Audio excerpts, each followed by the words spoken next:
नमस्कार दोस्तों, कैसे हो आप। आशा करता हूँ आप सब कुशल पूर्वक होंगे। जय सतगुरु श्री माली जी की जय। जय सतगुरु श्री नाथीराम वाल्मीकि की जय। जय शमशान काली। मैं भगत नरेश कुमार पांचाल अपने महाकाली चैनल में आप सभी भाइयों का, आप सभी बहनों का एक बार फिर से स्वागत करता हूँ। मैं भगत नरेश कुमार पांचाल आज आप सब भाइयों के लिए माता नथिया चौकी की सवारी अपने शरीर पर बुलाने का सावर मंत्र लेकर आया हूँ। इस मंत्र के जरिए आप माता नथिया की सवारी को अपने शरीर पर बुला सकते हो, अपने शरीर पर चढ़ा सकते हो और अपने शरीर पर बुला के हर कार्य करवा सकते हो। लेकिन भलाई का काम करना, बुराई का काम बिल्कुल ना करना। क्योंकि मंत्र कोई भी हो, तंत्र कोई भी हो, साधना कोई भी हो, बिना गुरु के ना करे। गुरु की इजाज़त लेकर करे, गुरु के आशीर्वाद से करे। अगर बिना गुरु के करोगे अपनी हानि और लाभ के स्वयं जिम्मेवार बनोगे, ये ध्यान रखना हमेशा।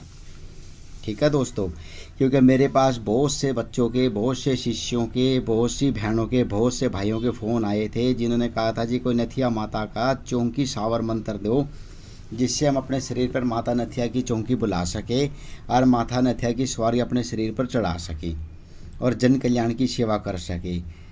ठीक है भाइयों, मैं आज आप सब भाइयों के लिए माता नथिया की चौकी अपने शरीर पर बुलाने का एक ऐसा सावर मंत्र लेकर आया हूँ। इस मंत्र के जरिए 21 दिन की साधना है। 21 दिन में आपके शरीर पर माता नथिया की चौकी जरूर आएगी।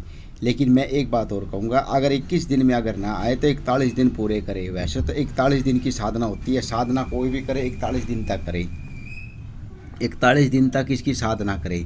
अगर 21 दिन में ना आई तो 41 दिन पूरे करे। 41 दिन में तो 100% आएगी। ठीक है दोस्तों, मेरे जितने भी मंत्र हैं सब गुरुमुखी मंत्र है, गुरुओं के द्वारा बनाए हुए मंत्र हैं और गुरु ने अपने हाथ से या लिख कर मुझे दिए हुए हैं, वो मंत्र हैं मेरे पास। ठीक है दोस्तों, और हाँ, मेरे पास ऐसे बहुत से शिष्यों के फ़ोन आए हैं कि जो कहते हैं कि गुरुजी, बहुत से लोग कहते हैं कि अभी यूट्यूब पे मंत्र अधूरे होते हैं, यूट्यूब पर दिए मंत्र अधूरे हैं, ये वो है। भाई, हमने दूसरे के मंत्रों से कोई मतलब नहीं है। कोई दूसरा क्या दे रहा है, क्या बोल रहा है, क्या लिख रहा है, मेरे को उससे मतलब नहीं है। मेरे को अपनी चीज़ से मतलब है कि भाई आप मेरे मंत्रों में क्या देखते हो, आपने मेरे मंत्रों से क्या सीखा है, आपने मेरे मंत्रों से क्या जानकारी ली है। मैं अपने बारे में बता सकता हूँ, दूसरे के बारे में नहीं बता सकता। भाई दूसरा आपको अधूरा मंत्र दे रहा है या पूरा मंत्र दे रहा है, मेरे को दूसरे से कोई मतलब नहीं है। ठीक है, मैं सिर्फ अपने मंत्रों की जानकारी दे सकता हूँ। भाई मेरे मंत्रों में अगर आपको कोई त्रुटि नज़र आती है या मेरे मंत्रों में आपको कोई कमी नज़र आती है तो मेरे को बताओ, क्योंकि मेरे मंत्र सारे गुरुमुखी हैं। कोई किताबी ज्ञान नहीं है, कोई किताबों से लिए हुए मंत्र नहीं है। ठीक है दोस्तों, और हाँ, मैं एक बात और कहूँगा, बहुत से लोग पूछते हैं कि जी क्या जो बाज़ार में रुद्राक्ष की माला, काले हकीक की माला या सफ़ेद हकीक की माला, ये मालाएं जो मिलती हैं ये ओरिजिनल होती हैं। भाई बाज़ार में मिलने वाली चीज़ देखो सारी असली नहीं होती और सारी नकली नहीं होती। मैं तो ये कहूँगा बहुत सी चीज़ें ऐसी होती है मार्केट के अंदर, रुद्राक्ष की माला या काले हकीक की माला या सफ़ेद हकीक की माला असली भी नहीं होती और नकली भी नहीं होती। मैं हर आदमी को नकली नहीं कह सकता, मैं हर चीज़ को असली नहीं कह सकता। मैं तो ये कहूँगा भाई, अगर आपका उस पर मन माने तो लो। और बहुत से कहते हैं भी जो मुंड माला होती है बाज़ार में मिलने वाली वो नकली होती है। भाई मुंड माला हो चाहे रुद्राक्ष की माला हो या काले हकीक की माला हो, असली और नकली की क्या पहचान होती है ये बताओ। असली संसार में है कौन? असली तो इंसान भी नहीं है, असली तो इंसान की ज़ुबान भी नहीं है। मेरे को ये बताओ, जो लोग ज़ुबान करते हैं, जो लोग ज़ुबान करके मुकर जाते हैं, उनका क्या इलाज है? इस संसार में इंसान की तो ज़ुबान की भी कोई कीमत नहीं है, तो आप मालाओं के ऊपर क्या उदाहरण दोगे? भी मालाएं नकली मिलती है, मुंड की माला तो मुंडों से बनाई जाती है, वो हकीकत में मानी जाती है, तो मुंडों की माला बनाएगा कौन ये बताओ। और मुंडों की माला बना के रखने का मंत्र पता है? मुंडों की माला बना के उसको धारण करने का तरीका पता होना चाहिए जो ओरिजिनल होती है। उसको इतना आसान नहीं है अपने गले में धारण करना, इतना आसान नहीं अपने पास रखना। अगर आप ऐसे लोगों को भटका के अगर कहोगे भी असली मुंडों की माला पहननी चाहिए, असली वो पहननी चाहिए, भाई तो ऐसे तो दुनिया पागल हो जाएगी।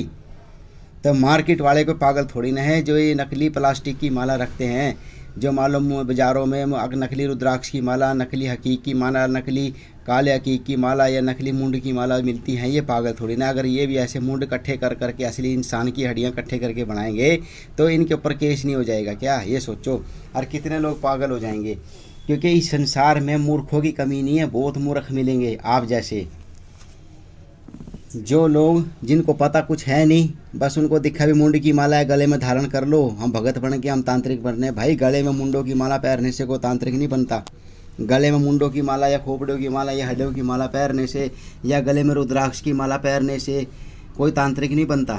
तांत्रिक बनता है इंसान दिल से, दिमाग से और गुरुओं की सेवा करने से, ना कि गुरुओं की बुराई करने से। कोई भी इंसान ऐसे नहीं तांत्रिक बनता। तांत्रिक बनने के लिए मेहनत करनी पड़ती है, बहुत कुछ त्याग करना पड़ता है, बहुत कुछ मेहनत करनी पड़ती है। ये नहीं कि आदमी 2-3 साल में तांत्रिक बन गया, 2-3 साल में कोई तांत्रिक नहीं बनता। कठोर मेहनत करनी पड़ती है, कठोर तपस्या करनी पड़ती है। और कभी भी ज़िंदगी में एक चीज़ का हमेशा ध्यान रखना, कभी भी इंसान को घमंड नहीं आना चाहिए अपने ऊपर। कभी भी अहंकार में बात ना करो। क्या पता अगले की जेब में क्या शक्ति है, क्या ले रहा है, क्या कर दे आपका वो।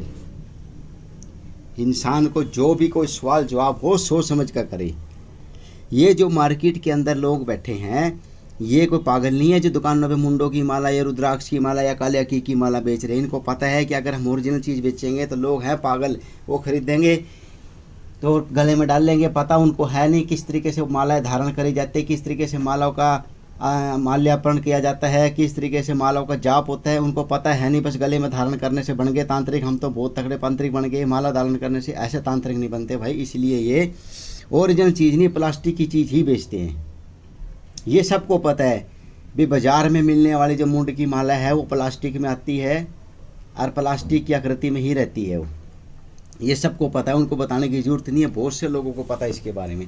तो इसलिए भाइयों, अहंकार में कभी भी बात ना करो, किसी के बारे में गलत ना बोलो। अगर वाकई में तुमने ज़िंदगी में कुछ प्राप्त किया है तो जिसके पल्ले कुछ होता है ना, जिसकी झोली में बहुत कुछ होता है, वो कभी अहंकार में बात नहीं करेगा। और जिसके पास किसी की शक्ति होगी, उस शक्ति को हमेशा गुप्त रखेगा, ना कि लोगों के आगे जाहिर करेगा। ना कि वो जने जने के आगे अपनी शक्ति का प्रदर्शन करेगा, ना कि वो लोगों को धमकियां देगा भाई मैं ये कर दूंगा, मेरे पास कालखा है, मेरे पास मसाणी है, मेरे पास फलाना है, मैं ये कर दूंगा, मैं वो कर दूंगा, मेरे से बच के रहना, मेरे से डर के रहना। भाई जो सच्चा और नेक भगत होगा वो कभी भी अहंकार में बात नहीं करेगा, ना कभी वो विरोध में बात करेगा, वो सबकी इज्जत करेगा। अगर उसको किसी ने एक गाली दी है तो उस गाली का भी संस्कार करेगा, उस दारी की भी इज्जत करेगा। कोई बात नहीं भी दे दी। ये नहीं है कि उसने एक गाली दी तो अब 10 गाली दो, ये कोई लोगों की वो नहीं होती। तो भाई ज़िंदगी में गुरु की इज्जत करना सीखो। क्या पता किस मोड़ पे कब कहाँ तुम्हारे को उसकी ज़रूरत पड़ जाए। ये ना सोचो कि भाई आज तुमने गुरु की ज़रूरत नहीं है तो कल भी नहीं है, ऐसा कुछ नहीं है। क्या पता आने वाले मोड़ पे कब कहाँ किस मोड़ पे आपको गुरु की ज़रूरत पड़ जाए, ये कभी ना सोचना। और हाँ, एक स्कूल में 1000 बच्चा होता है, एक स्कूल के अंदर 1000 बच्चे होते हैं। क्या मास्टर सारे बच्चों को पास कर देता है? उस स्कूल के क्या बच्चे 1000 के 1000 पास हो जाते हैं? नहीं होते। तो ऐसे ही एक गुरु के 50 शिष्य होते हैं, तो क्या 50 के 50 ही साधना में कामयाब हो जाते हैं? नहीं होते। 50 में से सिर्फ 5 ही चेले कामयाब हो पाते हैं, या मुश्किल से 10 चेले ही कामयाब हो पाते हैं। गुरु का काम होता है सिर्फ अपने चेलों को ज्ञान देना, दीक्षा देना, सिर्फ अमल करना तो चेलों का काम होता है।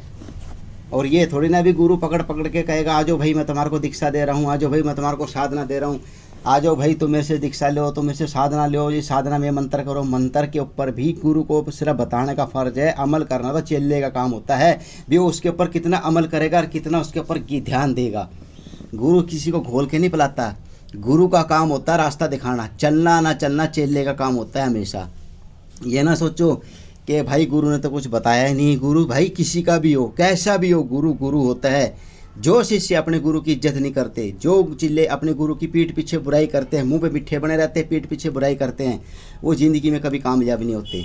चाहे वो जहाँ मर्जी घूम लो, जिस मर्जी के पास चले जाओ, जिस मर्जी तीर्थ पे चले जाओ, उनका आज भी पतन है, कल भी पतन है और परसों भी पतन है। पतन होना ही होना है।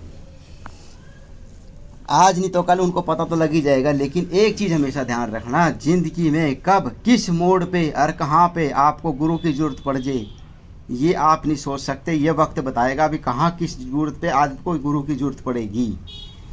क्योंकि ना तो कभी कोई किसी का बुरा करता, ना कभी कोई किसी का गलत करता है, ना कोई किसी को गलत कहता है, ना कभी किसी के बारे में बुरा सोचो और ना कभी किसी के बारे में बुरा कहो, ना कभी किसी को नीचा दिखाओ, ना कभी किसी के बारे में गलत सोचो। जो है जैसे है उसको उसके हाल पे छोड़ दो बस। तुम हर को कोई हक नहीं है किसी को गलत बोलने का, ठीक है। मैं तो यही कहूँगा कि भगवान तुम्हारे को सद्बुद्धि दे, सही दिशा दे और सही मार्गदर्शन दे और सही ज्ञान दे। क्योंकि जो चेले भटक रहे हैं ये सिर्फ उनके लिए है, जो चेले भटके हुए हैं, जो इधर उधर भटक रहे हैं, जो सोच रहे हैं थोड़ा सा ज्ञान हमारे को यहाँ से मिल जाए, थोड़ा सा ज्ञान हमारे को वहाँ से मिल जाए, थोड़ा सा ज्ञान वहाँ से मिल जाए, थोड़ी सी हम शक्तियाँ यहाँ से हासिल कर रहे हैं। ऐसे शक्तियाँ नहीं मिलती भाई। शक्तियों के लिए तो दिल और दिमाग एक जगह स्थिर रखना पड़ता है। दिमाग तो तुम्हारा जा रहा है पैसों की तरफ, ध्यान तो तुम्हारा जा रहा है कमाइयों की तरफ, नोटों की तरफ, तो क्या शक्तियाँ हासिल करोगे? नहीं कर सकते। मुँह के मिठे और पीठ पीछे चुगली, मुंह के मिठे पीठ पीछे चूरी, ऐसे बंदे कभी कामयाब नहीं होते। जो लोग ऊपर से मिठे अंदर से काले होते हैं वो कल भी काले आज भी काले, बस। इससे ज़्यादा मैं और कुछ नहीं कहूँगा। अब आप नथिया माता का जो मैं आपको मंत्र बताने जा रहा हूँ, उस मंत्र बताने से पहले मैं एक बात और कहूँगा। अगर आपको हमारी यह वीडियो, हमारा यह चैनल अच्छा लगे तो कृपया ज़्यादा से ज़्यादा लाइक करें, ज़्यादा से ज़्यादा शेयर करें, ज़्यादा से ज़्यादा सब्सक्राइब करें और बेल का बटन ज़रूर दबाया करें। अब मेरा मंत्र सुने आप। ओम नमो आदेश गुरु जी। आई रे आई नथिया चौंकी आई, डाके बंगाल से आई, मारो मार करती आई, धड़ो धड़ करती आई, अपनी किवाड़ खोलती आई, औरों की किवाड़ बंद करती आई, अपनी चौंकी बिठाती आई, औरों की चौंकी उठाकर फेंकती आई। आई रे आई नथिया चौंकी आई, अमुक पर अपनी सवारी चढ़ाई, सिर पर चढ़े मुख से बोले, चुटकी बजा बजा कर खेल दिखाए, ना दिखाए तो नथिया जादूगरनी ना कहलाए, नत्थू की शिष्य ना कहलाए, गुरु गोरखनाथ की दुहाई फिरे, शब्द साचा पिंड काचा, गुरु गोरखनाथ वाचा, सत्य नाम आदेश आदेश। यह मंत्र है दोस्तों। मंत्र एक बार और सुन ले। ओम नमो आदेश गुरु जी। आई रे आई नथिया चौंकी आई, डाके बंगाल से आई, मारो मार करती आई, धड़ो धड़ करती आई, अपने किवाड़ खोलती आई, औरों के किवाड़ बंद करती आई, अपनी चौंकी बिठाती आई, औरों की चौंकी उठाकर फेंकती आई। आई रे आई नथिया चौंकी आई, अमुक पर अपनी सवारी चढ़ाकर शीश पर अपनी सवारी चढ़ाए, शीश पर चढ़े मुख से बोले, चुटकी बजा बजा कर खेल दिखाए, ना दिखाए तो नथिया जादूगरनी ना कहलाए, नत्थू गुरु की शिष्य ना कहलाए, गुरु गोरखनाथ की दुहाई फिरे, शब्द साचा पिंड काचा, गुरु गोरखनाथ सत्य का नाम आदेश आदेश। यह मंत्र है दोस्तों। ओम नमो आदेश गुरु जी। आई रे आई नथिया चौंकी आई, डांके बंगाल से आई, मारो मार करती आई, धड़ो धड़ करती आई, अपने किवाड़ खोलती आई, औरों के किवाड़ बंद करती आई, अपनी चौंकी बिठाती आई, औरों की चौंकी उठाकर फेंकती आई। आई रे आई नथिया चौंकी आई, अमुक पर अपनी सवारी चढ़ाई, सिर पर चढ़े मुख से बोले, चुटकी बजा बजा आकर खेल दिखाए, ना दिखाए तो नथिया जादूगरनी ना कहलाए, नत्थू गुरु की शिष्य ना कहलाए, गुरु गोरखनाथ की दुआई फिरे, शब्द साचा पिंड काचा, गुरु गोरखनाथ सत्यवाचा सत्य नाम आदेश आदेश। यह मंत्र है दोस्तों। इस मंत्र की एक माला सुबह एक माला शाम को करनी है। काले हकीकी माला से जाप करें, काले वस्त्र होने चाहिए और काला आसन होना चाहिए, या लाल हकीकी माला से भी कर सकते हो, लाल वस्त्र होने चाहिए, ये लाल ही आसन होना चाहिए। ज़मीन पर सोना है, ब्रह्मचारी का पालन करना है, मांस मदिरा का सेवन नहीं करना, और 5 गुलाब के फूल, 5 पेड़े खोए के, 5 लौंग, 5 इलायची, 1 श्रृंगार का पैकेट और 1 मिठा पान और पंचमेवा थोड़ा सा माता नथिया के नाम से आप माता नथिया के मंदिर में चढ़ा दे। अगर माता नथिया का मंदिर ना हो तो कहीं भी खाली मैदान में रख दे, और 1 देसी का पौवा या अंग्रेजी का पौवा जरूर रखे। ठीक है दोस्तों, ये रखे और उसके बाद आप इस साधना को शुरू करें। एक बार यह सामान शुरुआत में रख दे, एक बार यह सामान लास्ट में रख दे। ठीक है, और इस मंत्र की एक माला सुबह एक माला शाम को करें डेली। 41 दिन की तो वैसे साधन है, अगर आपको 21 दिन में सिद्धि प्राप्त हो जाती है तो ठीक है, तो 41 दिन पूरे करें। ये ध्यान रखें, ब्रह्मचर्य का पालन रखना है, ज़मीन पर सोना है, मांस मदिरा का सेवन नहीं करना, तम्बाकू गुटखा बीड़ी सिगरेट नहीं पीनी, और पहले गुरु मंत्र, रक्षा मंत्र, आसन जाप जरूर करें, तब इस साधना को करें। अपने गुरु का आशीर्वाद जरूर ले ले। अगर आपके पास गुरु हो तभी इस मंत्र की साधना करें, अगर बिना गुरु के करोगे तो अपनी हानि और लाभ के स्वयं जिम्मेवार बनोगे। मैं बार बार कह रहा हूँ, वैसे तो मैं हर वीडियो में बोलता हूँ, ठीक है दोस्तों। अगर आपको हमारा ये चैनल, हमारी यह वीडियो अच्छी लगे तो कृपया ज़्यादा से ज़्यादा लाइक करें, ज़्यादा से ज़्यादा शेयर करें, सब्सक्राइब करें, बेल का बटन जरूर दबाया करें। और हर शनिवार को हरियाणा करनाल में गुरु दीक्षा दी जाती है। हमारी गुरु दीक्षा का वही 551 रुपये शुल्क है और एक पासपोर्ट साइज फ़ोटो है। शनिवार को आए और आने से पहले फ़ोन जरूर करें। सुबह 9 बजे से लेकर दोपहर के 3 बजे तक गद्दी लगती है, 9 से 3, ध्यान रखना बस।